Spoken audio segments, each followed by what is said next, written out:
ಮಂಗಳಾರತಿ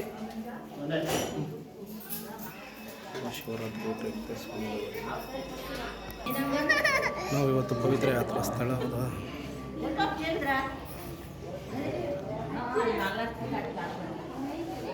ಹಾಸನ ಜಿಲ್ಲೆ ಚನ್ನರಾಯಪಟ್ಟಣ ತಾಲೂಕು ನೆವಿಲೆ ನಾಗೇಶ್ವರ ಸ್ವಾಮಿ ಸನ್ನಿಧಾನದಲ್ಲಿ ಇದ್ದೇನೆ. ಇವಾಗ ನೋಡ್ಬೋದು ನೆವಿಲೆ ನಾಗೇಶ್ವರ ಸ್ವಾಮಿಗೆ ಅರ್ಪಣೆಯಾದಂಥ ನಾಗರ ಕಲ್ಲುಗಳು.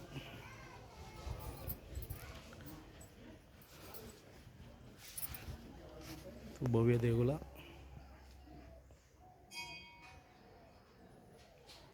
ನೋಡ್ತಾ ಇದ್ರಿ ಶ್ರೀ ಕ್ಷೇತ್ರದ ದೇವಸ್ಥಾನದ ಸುತ್ತ ಷೋಡಶೋಪಚಾರ ಮತ್ತು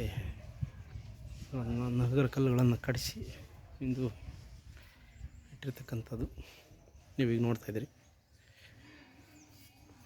ಈಗ ನೀವು ಚಂಡಿಕೇಶ್ವರ ಸ್ವಾಮಿ ವಿಗ್ರಹ, ಸ್ವಾಮಿಯವರ ಗೋಪುರ,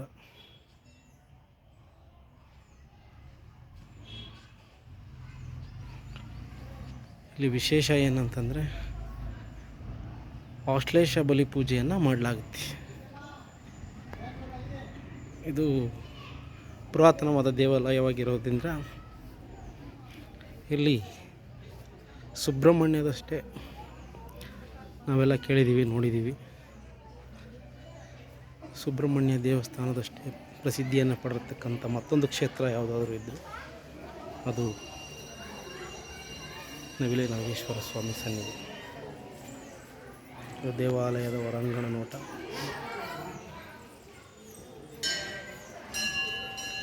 ಇದು ಸೋಮೇಶ್ವರ ದೇವಾಲಯದ ವಿಹಂಗಮ ನೋಟ. ದೇವಾಲಯದ ಮೇಲ್ಭಾಗದಲ್ಲಿ ಈಶ್ವರ ಲಿಂಗವನ್ನು ಕಡೆಯಲಾಗಿದೆ.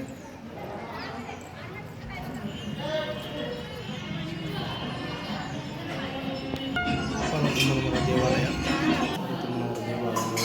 ಗರ್ಭಗುಡಿ, ವಿಶೇಷ ಪೂಜೆ ಸೋಮವಾರ. ಇಲ್ಲಿ ವಿಶೇಷ ಏನು ಅಂದರೆ ಹಿಂದೂ ಮುಸ್ಲಿಂ ಎಂಬ ಭೇದ ಭಾವವಿಲ್ಲದೆ ಎಲ್ಲ ಜನರು ಇಲ್ಲಿಗೆ ಬಂದು ಸ್ವಾಮಿಯವರ ಸೇವೆಯನ್ನು ಅರ್ಪಿಸುತ್ತಾರೆ. ನೋಡ್ತಿರ್ಬೋದು ಇಲ್ಲಿ ಏನಾದರೂ ಕರ್ಮವ್ಯಾಧಿ ಇದ್ದವರು ಅಥವಾ ಪೂಜೆಯನ್ನು ಮಾಡಿಸುವಂಥ ಹಿಂದೂ ಮುಸ್ಲಿಮ್ಸ್ ಯಾರೇ ಆಗಿದ್ದರೂ ಕೂಡ ಸ್ವಾಮಿಯವರಿಗೆ ನೀರನ್ನು ಜಲ ಪ್ರೋಕ್ಷಣೆಯನ್ನು ಮಾಡೋದರ ಮುಖಾಂತರವಾಗಿ ಅವರ ಹರಕೆಯನ್ನು ತೀರಿಸ್ತಾರೆ. ಈಗ ನೀವು ನೋಡ್ತಾ ಇದ್ದೀರಿ, ದೇವಾಲಯದ ಸುತ್ತ ಮರಗಿಡಗಳು, ಬೃಂದಾವನವಿದೆ, ಹಾಗೆ ಅಶ್ವತ್ಥಾಮ ಅರಳಿ ಮರ ಕೂಡ ಇದೆ. ಇಲ್ಲಿ ಕೆರೆಯ ಪಕ್ಕದೇ ಇರತಕ್ಕಂಥ ದೇವಾಲಯ. ಕೆರೆ ಏರಿಯಾ ಬರ್ತಿದ್ದೀರಿ ನೀವು, ಕೆರೆ ಏರಿಯಾ ದಡದಲ್ಲೇ ಸ್ವಾಮಿ ನೆವಿಲೆ ನಾಗೇಶ್ವರ ಸ್ವಾಮಿಯ ದೇವಸ್ಥಾನವಿದೆ. ಇದನ್ನು ನೋಡ್ತಿದ್ದೀರಿ ನೇರವಾಗಿ ಹೊರಾಂಗಣ ನೋಟ. ಹಾಗೆ ಇದು ಕೆರೆಯ ವಿಹಂಗಮ ನೋಟ. ಬೇಸಿಗೆ ಆದ್ದರಿಂದ ನೀರು ಕಡಿಮೆ ಆಗಿದೆ. ಅಶ್ವತ್ಥಾಮ ಹರಳಿ ಮರ. ಹರಕೆಯನ್ನು ತೀರಿಸುವಂಥವರು ಇಲ್ಲಿ ಬಂದು ತೀರಿಸ್ತಾರೆ. ಇದು ನವಗ್ರಹ ದೇವಸ್ಥಾನ. ಇಲ್ಲಿ ನವಗ್ರಹ ದೇವಸ್ಥಾನವಿದೆ.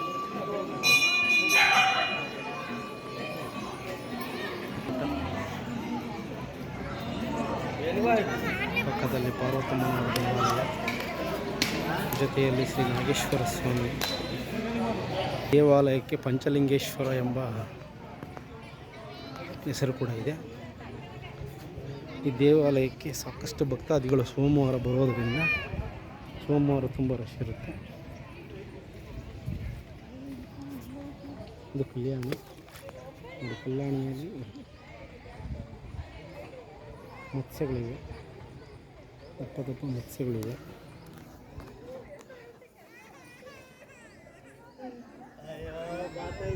ಇಲ್ಲಿ ಸಾಕಷ್ಟು ಮತ್ಸ್ಯಗಳನ್ನ ಸಾಕಾಗ್ತದೆ.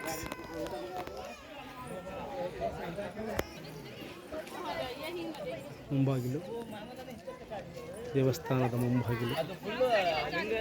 ರಸ್ತೆ ತಿಪಟೂರಿನಿಂದ ಮತ್ತು ಚನ್ನರಾಯಪಟ್ಟಣ ಹಾಗೆ ಗೇಟ್.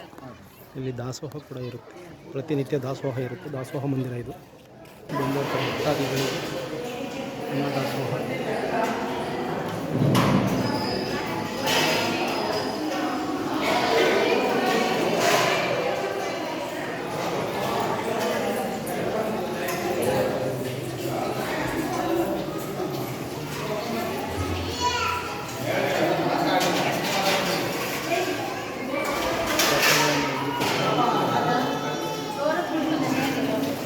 ಕೈ ತೊಳೆಯೋದಕ್ಕೆ ಜಾಗ ಇದೆ.